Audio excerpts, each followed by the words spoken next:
இனம் தணிந்த திருத்தணி முருகப்பெருமானின் அறுபடை வீடுகளில் 5வது படை வீடாக திகழ்வது திருத்தணிகை என அழைக்கப்படும் திருத்தணி சுப்பிரமணிய சுவாமி திருக்கோயில். அசுரர்களை சூரசம்ஹாரம் செய்தபின் தணிகையில் எழுந்தருளி வள்ளி அம்மையை திருமணம் செய்து கொண்டு மகிழ்ந்து இனிது வீற்றிருப்பதுடன் இங்கு வரும் பக்தர்களுக்கு மகிழ்ச்சியை தந்திரளிகிறார் முருகப்பெருமான். அசுரர்களை போர் செய்து சினம் தணிந்து வீற்றிருப்பதால் இத்தலம் தணிகை என பெயர் பெற்றது.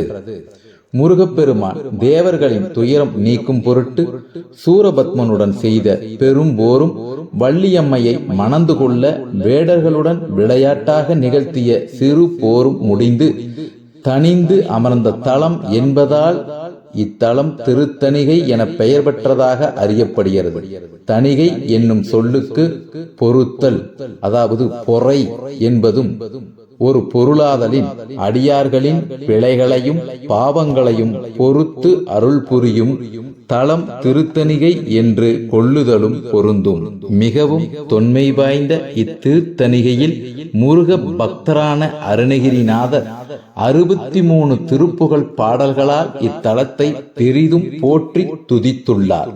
இது தவிர கச்சியப்ப சிவாச்சாரியார் தமது கந்த புராணத்தில் மலர்களில் தாமரை மலர் போலவும், நதிகளில் கங்கை நதி போலவும், தலங்களில் காஞ்சிபுரம் போலவும், மலைகளிலெல்லாம் சேர்ந்தோங்கி திகழ்வது திருத்தணிகையே என்று பாடியுள்ளார்.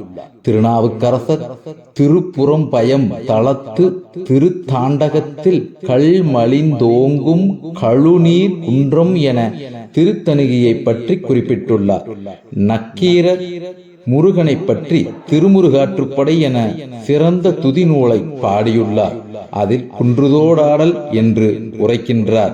குன்றுதோறாடல் என்பது முருகன் எழுந்தருளி விளங்கும் மலைத்தலங்கள் எல்லாவற்றையும் குறிக்குமாயினும் திருத்தணிகை தலத்தையே தனிச்சிறப்பாக குறிக்கின்றது.